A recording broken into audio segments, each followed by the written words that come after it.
하나님 말씀 봉독해 올리겠습니다. 요한복음 12장 23절에서 28절 말씀 봉독하겠습니다. 요한복음 12장 23절에서 28절 말씀 봉독해 올리겠습니다. 예수께서 대답하여 가라사대 인자의 영광을 얻을 때가 왔도다. 내가 진실로 진실로 너희에게 이르노니 한 알의 밀이 땅에 떨어져 죽지 아니하면 한 알 그대로 있고 죽으며 많은 열매를 맺느니라. 자기 생명을 사랑하는 자는 잃어버릴 것이요 이 세상에서 자기 생명을 미워한 자는 영생하도록 보존하리라. 사람이 나를 섬기려며 나를 따르라.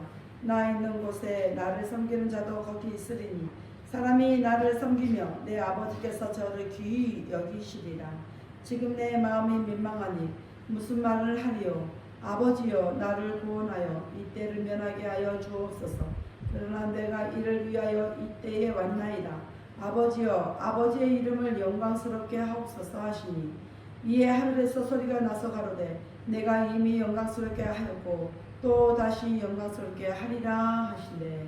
아멘.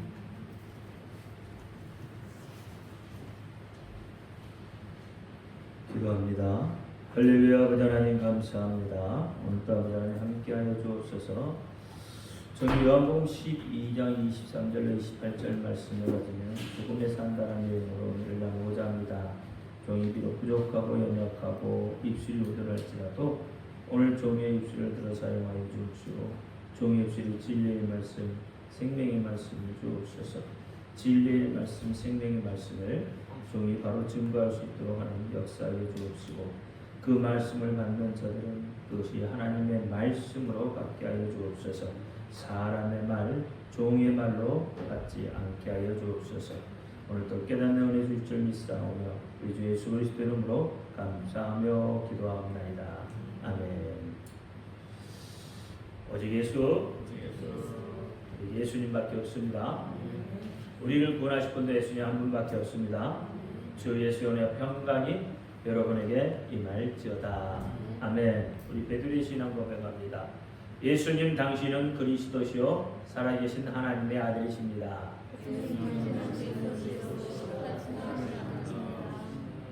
예수님 당신은 나의 구세주, 나의 전부이십니다.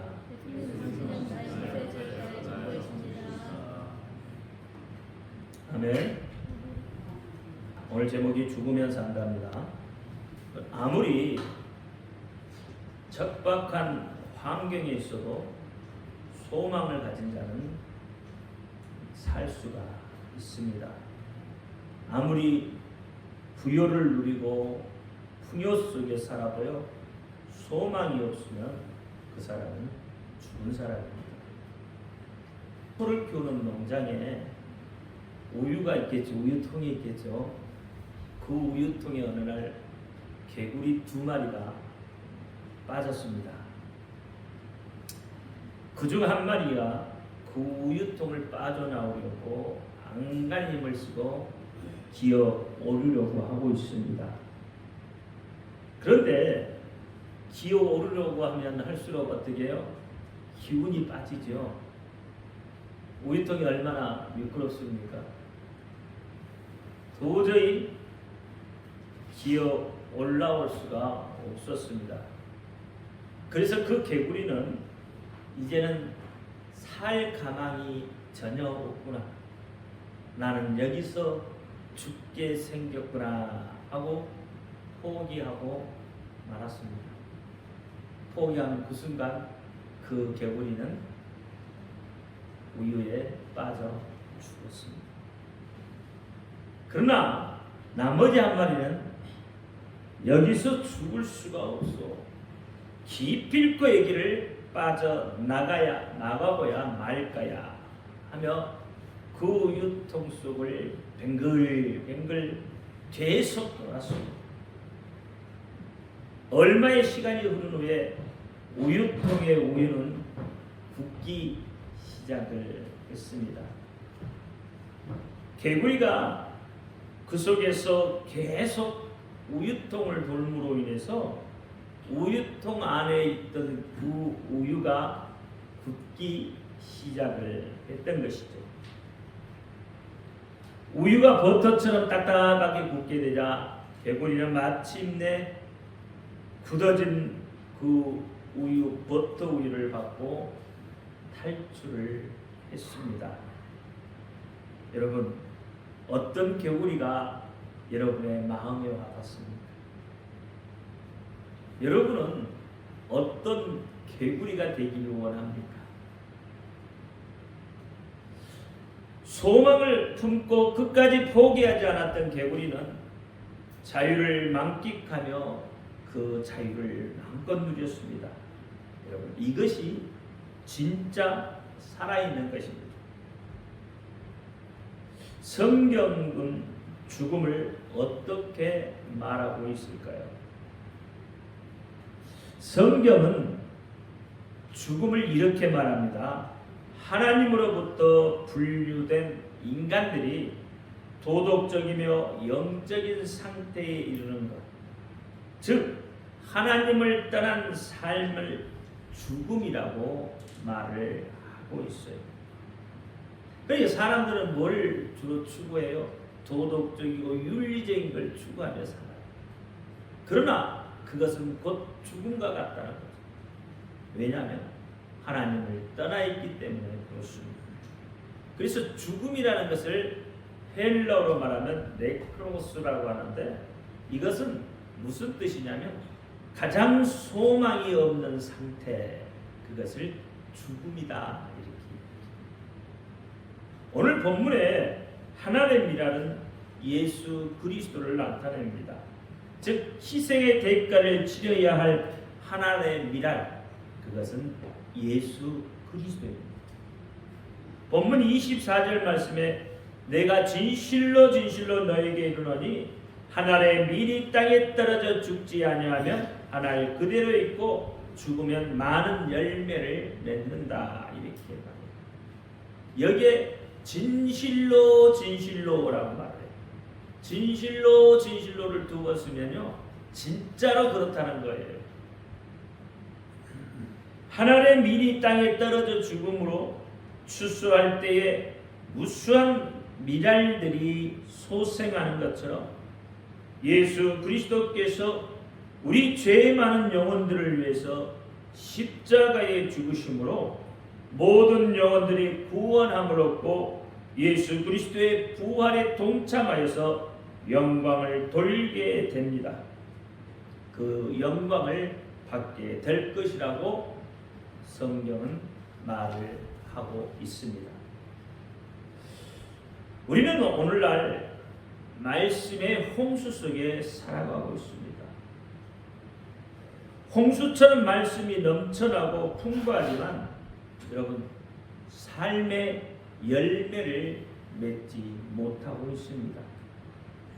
왜 삶의 열매가 없을까요? 말씀이 그렇게 흔하게 있는데 왜 여러분 삶의 열매를 맺지 못해요?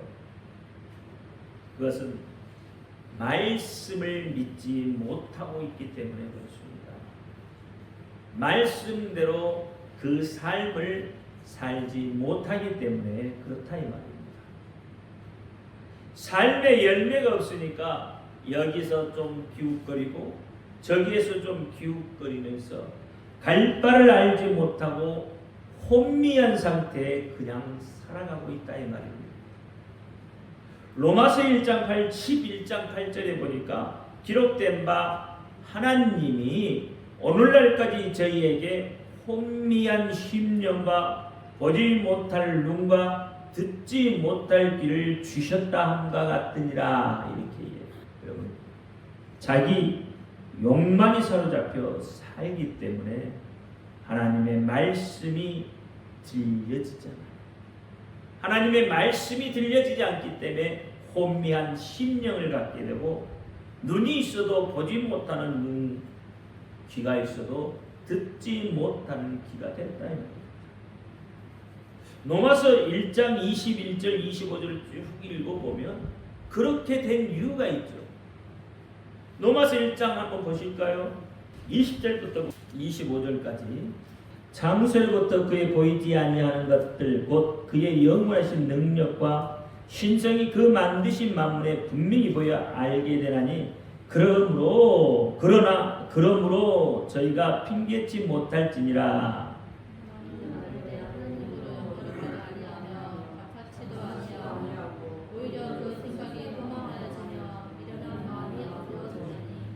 스스로 지혜있지 않아 우준하게 되어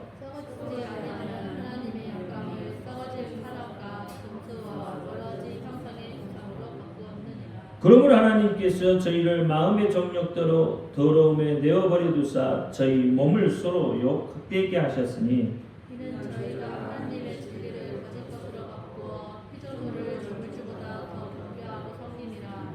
주는 곧 영원히 찬송하시리로다. 아멘. 여러분 이 말씀을 보면 하나님이 계시다는 걸 우리는 알게 되어 있어요. 왜냐하면 자연을 보고서도 하나님이 계시다는 거예요. 자연 만물 속에 하나님의 신성을 어떻게 그곳에 두셨다는 거예요. 그러니까 자연을 통해서도 하나님이 계시다는 걸 안다는 거예요. 본능적으로 우리는 하나님이 계시다는 것을 알게 되어 있다 이 말이에요. 근데 핑계하지 못한다는 거예요. 하나님이 없다고요? 말하지 못하게 해나오셨다는 거예요. 그런데 하나님을 알되 하나님으로 영화롭게 하지 아니하고 감사치도 아니한다. 하나님을 알면서도 불어 하나님이 없다고 이야기하고 하나님을 영화롭게 올려드리지도 아니하고 하나님께 감사하지도 않는다는 거예요. 오히려 생각이 허망해지고 미련한 마음이 어두워졌다는 거예요. 그리고 어떻게 해요? 스스로 지혜 있는 척 한다는 거죠. 하나님이 보실 때는 얼마나 우준하게 보이겠느냐는 거죠. 그러면서 어떻게 해요? 썩어지지 아니하는 하나님의 영광을 썩어질 사람과 금수와 버리지 형상 그 우상으로 바꾸어 놓았다는 거예요. 그러니까 하나님께서 어떻게 해요? 그냥 내버려 둘 수밖에 없다는 거예요. 내 마음의 정욕대로 그렇게 더러움에 내버려 두었다는 거예요. 그러니까 서로 욕되게 하는 거예요. 이유가 하나님이 어떻게 해요? 혼미한 심령, 보지 못한 눈, 듣지 못한 귀를 주셨다는 것은 바로 로마서 1장 21절의 그 말씀 그대로인 거예요. 아무리 하나님이 계시다고 하나님의 영광을 보여줘도 어떻게 해요? 하나님이 없다고 한다는 거예요. 하나님께 영광 올려드리지 않는다는 거예요. 감사하지도 않는다는 거예요. 오히려 자기가 영광을 받고 자기가 지혜 있는 척하면서 고린도후서 4장 4절에도요. 그중에 이 세상 신이 믿지 아니하는 자들의 마음을 혼미케 하여 그리스도의 영광의 복음의 광채가 비치지 못하게 하느니 그리스도는 하나님의 형상이다. 이렇게. 이 세상 신이 누구예요? 사단이에요. 마귀예요. 만문입니다. 그러니까 그가 어떻게 해요? 우리의 마음을 혼미케 한다. 우리가 정욕대로 살도록 그렇게 만들어 놓는다. 왜요? 예수님의 진리가 하나님의 진리가 우리 속에 들어오지 못하도록 그렇게 얼굴에 눈을 가려버리는 거예요.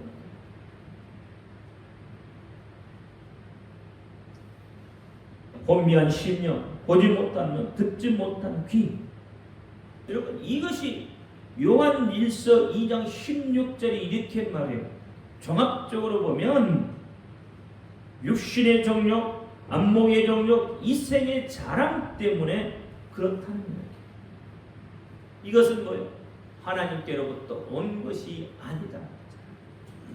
그런데 우리는 전부 이것에 갖추어서 마치 좀 전에 개구리가 우유통에 빠져서 갇혀 있는 것처럼 그것이 전부인 것처럼 그래서 소망을 잃어버리고 산다는 거예요. 하늘의 소망을 잃어버리고 그렇게 살아간다. 자유를 잃어버리고 정신이 혼미하니 삶에 소망이 없고 희망이 없으니 하루하루가 그날이 그날 같다고 말한다 이 말이에요. 그러나 하나님의 나라는 소망으로 가득 차 있고 희망으로 채석되어 있기 때문에 그날이 그날 같지가 않아요. 여러분, 믿음이 있는 사람이 바라보는 것은 다르다는 거죠. 하늘에 떠 있는 저 태양을 한번 보세요. 태양에서 비치는 그 빛이 오늘이 비치는 그 빛이고 내일이 비치는 그 빛이고, 여러분 그렇게 비춰지시냐 이 말이에요. 태양의 빛이요, 오늘 비쳤다고 어제 비친 빛이 오늘의 빛이 아니라는 겁니다. 여러분 같다고 생각하세요? 절대 같을 수가 없어요. 어제에 비친 태양빛, 오늘에 비치는 태양빛이 더 어제 빛보다 밝고 빛나는 거예요. 그러나 오늘날 그리스도인들이, 오늘날 그리스도인이 아닌 교인들이 그날이 그날 같다고 하는 이유가 무엇이냐면, 그리스도인이 아닌 교인들 속에는 간절한 그 무엇이 없기 때문에 그렇답니다. 내 안에 간절한 소망이 없이 믿음 생활하고 믿음 생활이라고 하는 것을 할 때에 그것이 바로 죽은 믿음이라는 거예요. 소망이 없이 믿음 생활을 하고 있다 이 말입니다. 소망이 없이 믿음 생활을, 그것이 야고보 선전이 죽은 믿음이라고 이야기합니다. 야고보서 2장 17절에 이렇게 이야기하잖아요. 행함이 없는 믿음 그 자체가 죽은 것이다, 이렇게 이야기한다.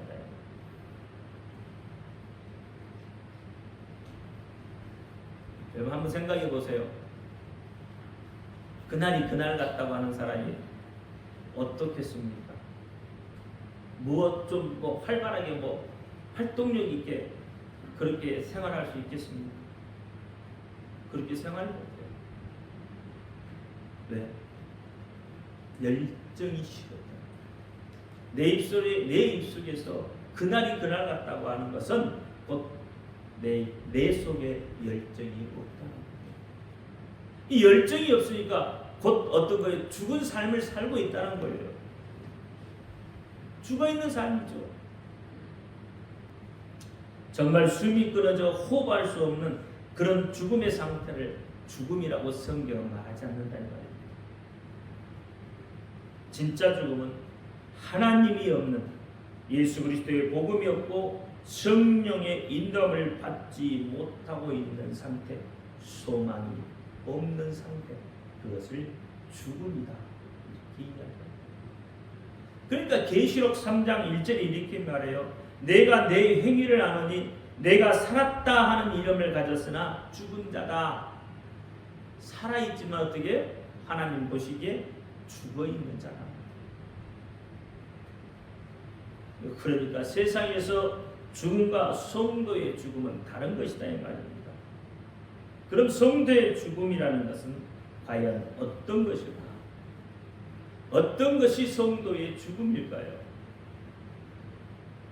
성도의 죽음은 하나님 앞에 무릎을 꿇는 것입니다.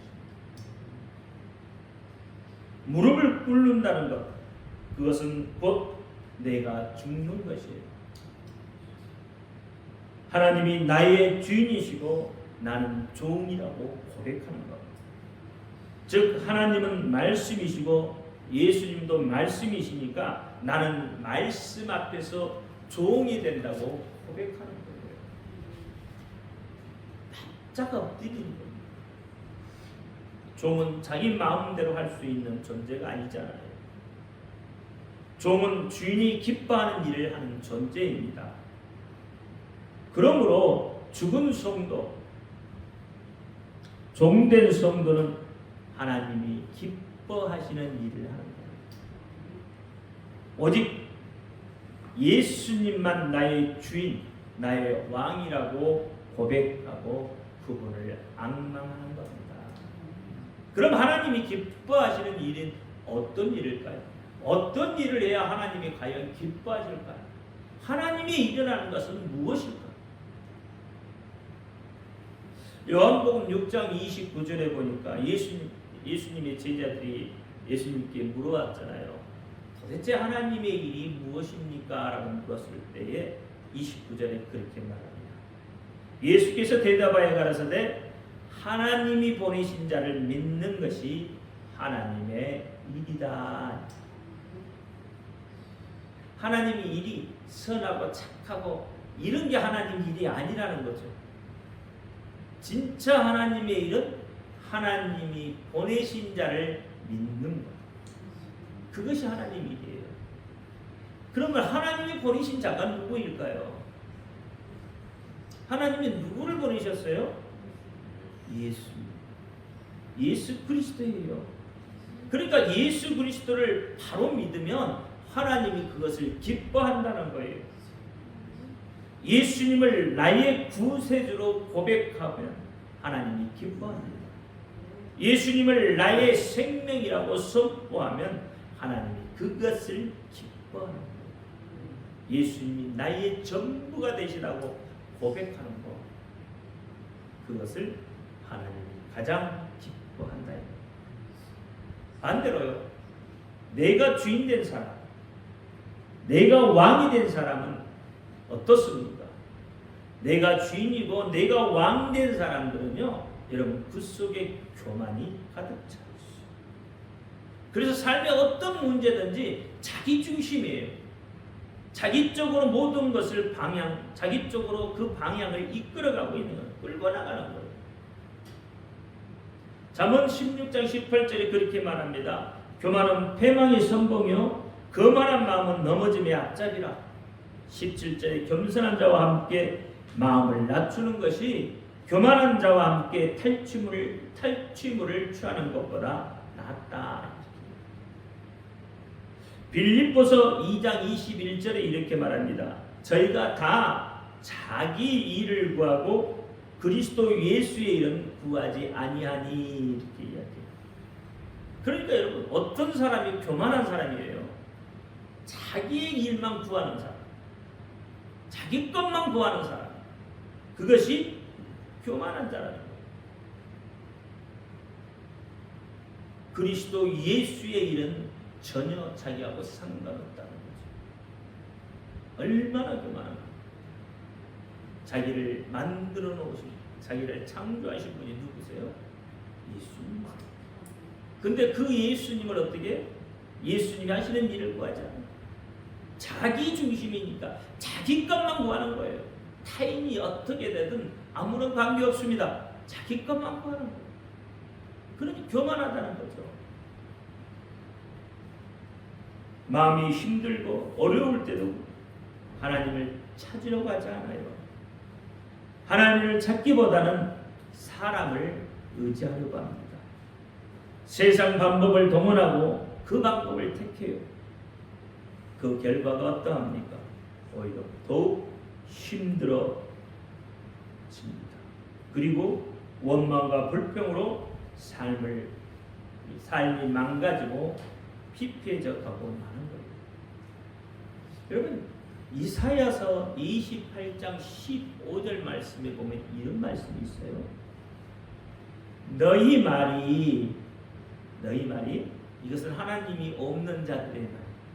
너희 말이 우리는 사망과 언약을 하였고 음부와 맹약을 하였은즉 넘치는 재앙이 유행할지라도 우리에게 미치지 못하리니 우리는 거짓으로 우리의 피난처를 삼았고 허위 아래 우리를 숨겼다 하는도다. 이게 하나님이 없는 자들이 말하는 것이다. 이것이 예수가 없는 자들의 삶입니다. 그러나 하나님 안에 거하고 예수님을 의지하며 성령님의 인도함을 받으며 예수 그 이름을 선포하는 자들은 이렇게 고백합니다.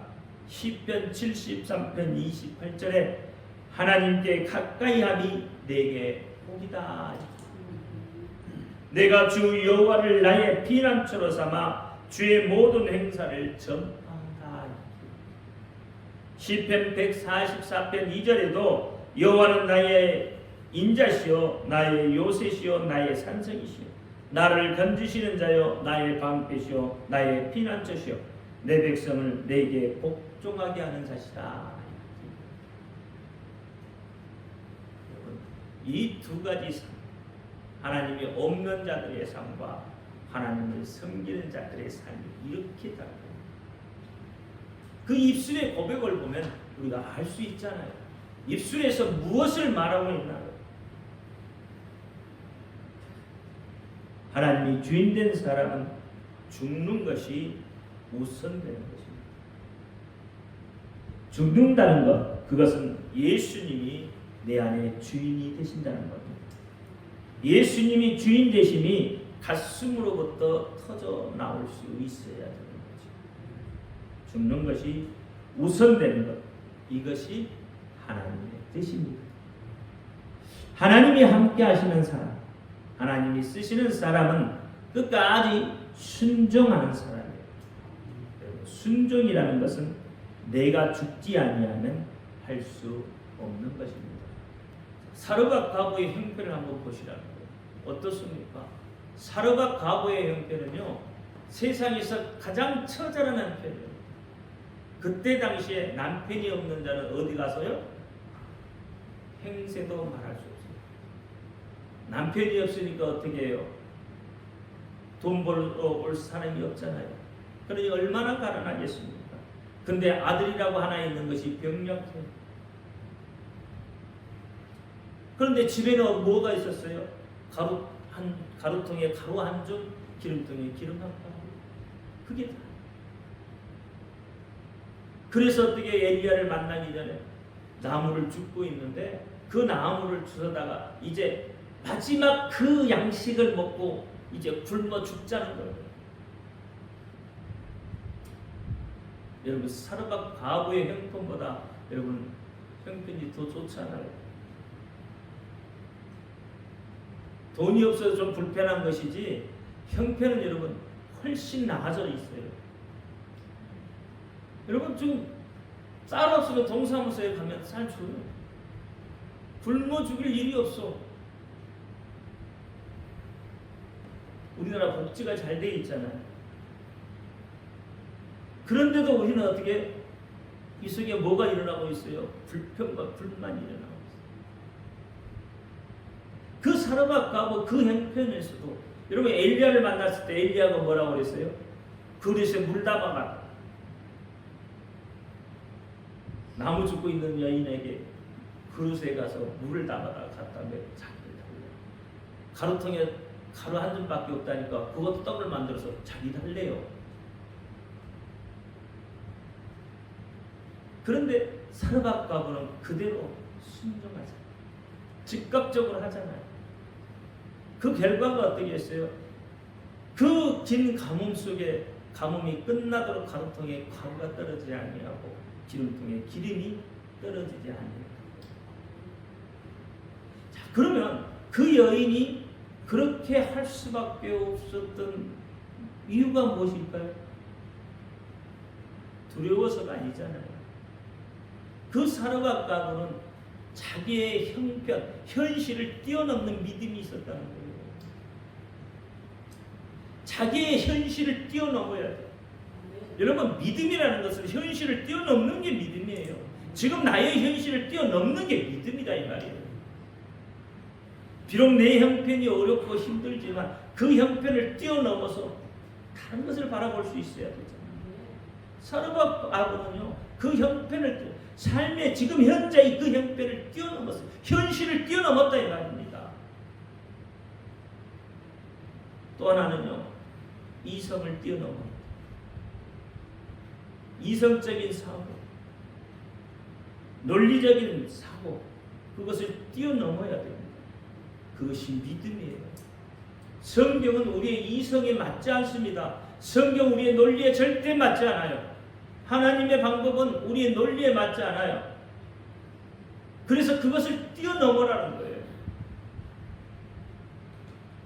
그럴 때 하나님이 역사를 하시는 거예요. 보세요. 그 삶의 현실을 뛰어넘고 나니까 이성적인 사고가 무너졌잖아요. 논리적인 그 학식을 무색해 했잖아요. 그것이 순종입니다. 그 순종은 내가 죽지 아니하면 할 수 없는 거예요. 순종하면 사는 거예요. 죽으면 사는 거예요.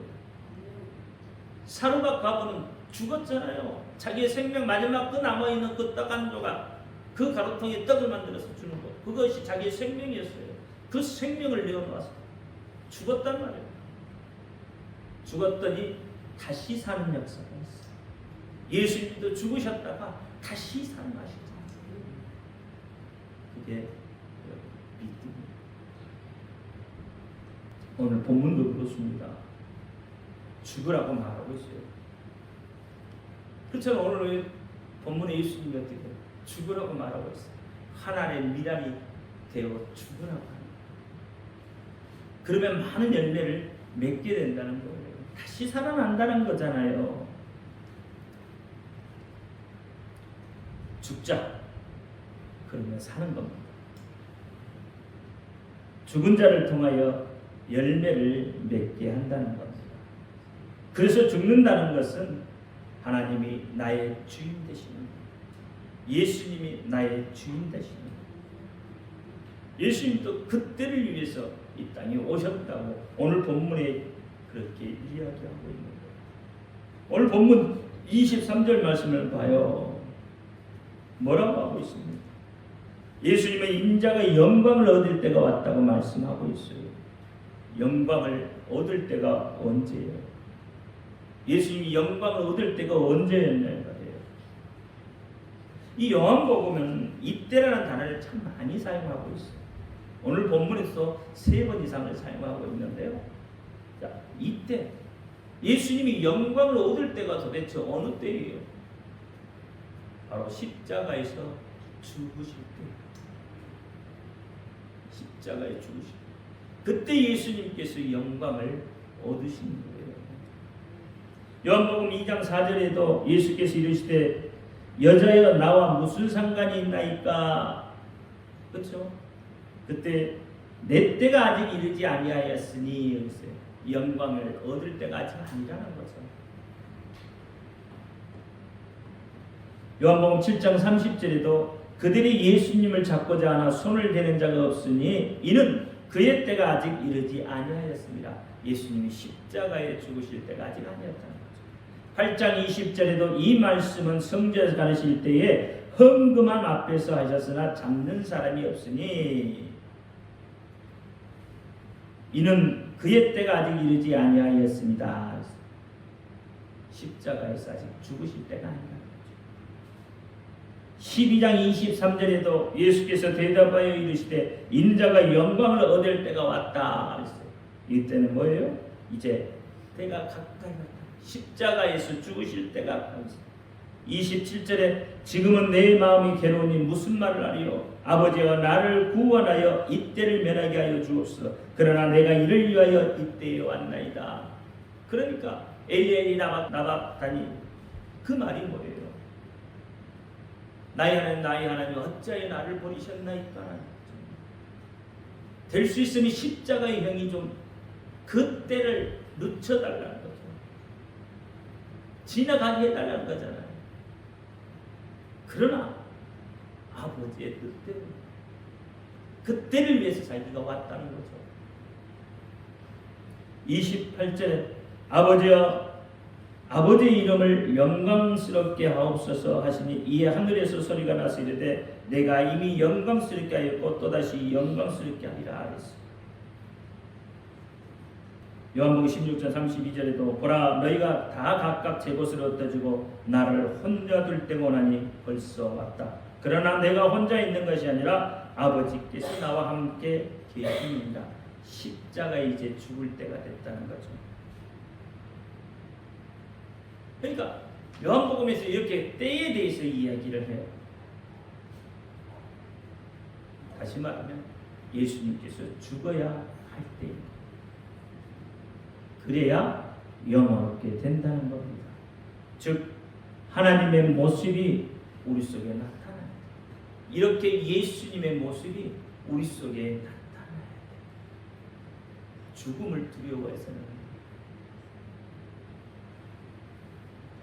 십자가의 때, 순종의 때, 영광을 돌릴 때 영원하게 된다는 것은 바로 내 속에 하나님의 영광이 있게 되고 내 속에서 하나님의 영광을 볼 수 있어야 한다는 것을 말합니다. 이것을 성령님께서 우리에게 말씀을 해주시고 있습니다. 죽어야 사는 겁니다.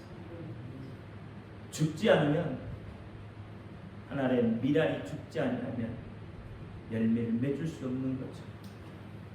내가 죽지 아니하면 여러분 믿음의 열매를 맺을 수가 없습니다.